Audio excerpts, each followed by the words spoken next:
जब दशरथ जी ने कैकेयी को 2 वरदान दिए। पहला वरदान दिया कि भरत को राज्य तिलक, क्यों जी मैया, पहला वरदान दिया भरत को राज्य तिलक, और दूसरा वरदान दिया कि राम को 14 वर्ष का। अच्छा, जब राम को पता चला कि 14 वर्ष का वनवास है, तो राम ने पिता और माता की आज्ञा का पालन किया या नहीं किया? जोर से किया। राम ने माँ बाप की आज्ञा का पालन किया और चुपचाप वनवास चले गए। लेकिन भरत ने अपने माँ बाप की आज्ञा का पालन, बोलो, नहीं किया। बताओ भरत जी का, कि भरत जी के लिए आज्ञा क्या थी? राम के लिए आज्ञा थी कि वनवास जाओ, और भरत जी के लिए आज्ञा थी कि अयोध्या का राजा बनो, राज तिलक होगा। ये आज्ञा माँ बाप की थी या नहीं? कैकेयी और दशरथ जी की, बोलो हाँ। तो बताओ, एक बेटे ने आज्ञा मानी और एक बेटे ने आज्ञा क्यों? जो आज्ञा मानने योग्य है वो आज्ञा मानना चाहिए, और जो आज्ञा मानने योग्य नहीं है वो आज्ञा नहीं माननी चाहिए, भले वो आज्ञा बाप की ही क्यों ना हो, क्योंकि यही धर्म है। अब सुनो, कई बार आप क्या कहते हो, बाप की आज्ञा मानना धर्म, ठीक है, बाप की आज्ञा मानना धर्म है, लेकिन भरत जी ने तो नहीं मानी, तो क्या भरत जी अधर्मी हैं? ना, कई जगह कई बार आज्ञा ना मानना ही धर्म है, बोलो हाँ या ना।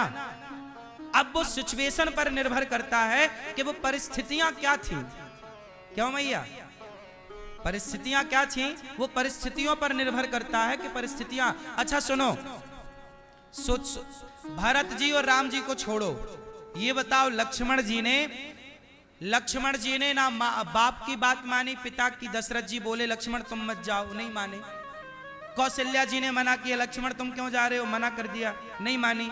और तो छोड़ो, लक्ष्मण जी तो ऐसे हैं राम तक की बात नहीं मानते, क्यों भैया बताओ, क्या लक्ष्मण जी ने राम की बात मानी? राम ने बोला कि वनवास मत जाओ, पिता का ख्याल रखो, भरत नहीं है, बोलो हाँ। क्या भैया लक्ष्मण ने राम की आज्ञा मानी? जोर से नहीं मानी, क्यों? भगवान की आज्ञा, चलो बाप की नहीं माना अलग विषय, माँ की नहीं माना अलग विषय, पर भगवान की तो मान लो भैया। पर लक्ष्मण जी ने तो भगवान की बात नहीं मानी। अच्छा ये बताओ, आप सब ब्रजवासियों से मेरा एक सवाल, बताओ, यदि श्री कृष्ण प्रकट हो जाएं यहां पर, और कृष्ण प्रकट होके बोलें कि ब्रजवासियों आज से तुम मेरी पूजा बंद कर दो, आज से तुम मेरा नाम लेना बंद कर दो, तो बताओ कृष्ण की आज्ञा ऐसी हो जाए, कन्हैया प्रकट होकर कहें कि मुझे भूल जाओ, तो क्या कन्हैया की ये बात हम लोग मानेंगे? हाँ, भगवान भी आकर कह दें कि हमें भूल जाओ, तो भगवान की हम ये बात नहीं मानेंगे, हम भगवान की ये बात। और यही बात लक्ष्मण जी ने नहीं मानी।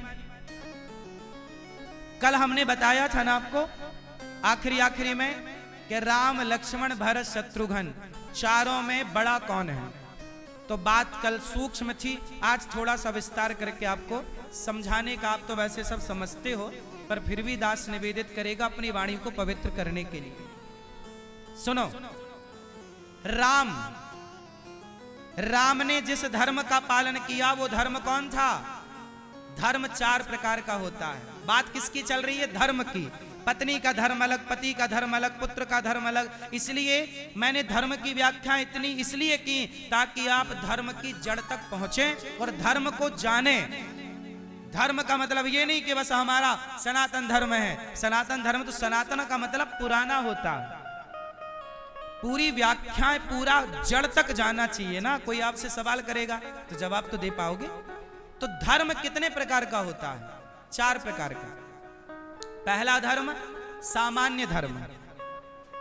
राम जी ने जिस धर्म का पालन किया, माँ बाप की आज्ञा का पालन करना, अतिथि की सेवा करना, गुरु की सेवा करना, समाज की सेवा करना, भूखे को रोटी देना, प्यासे को पानी देना, सबकी सेवा करना, ये सामान्य धर्म है। कौन सा धर्म है? इस धर्म से बड़ा एक दूसरा धर्म है जिसे विशेष धर्म कहते हैं। कौन सा धर्म? विशेष। विशेष धर्म का पालन किसने किया? सामान्य धर्म का पालन तो राम जी ने किया, लेकिन विशेष धर्म का पालन लक्ष्मण जी ने किया। लक्ष्मण जी का धर्म विशेष है। लक्ष्मण जी का धर्म कैसा है कि राम भी कहते हैं कि लक्ष्मण मुझे भूल जा, मेरे साथ मत चल, लेकिन लक्ष्मण जी बोले प्रभु आपको छोड़ने की बात तो आप भी कहो तो मैं आपकी बात नहीं मानूंगा, मैं आपको आपके कहने से भी छोड़ नहीं सकता।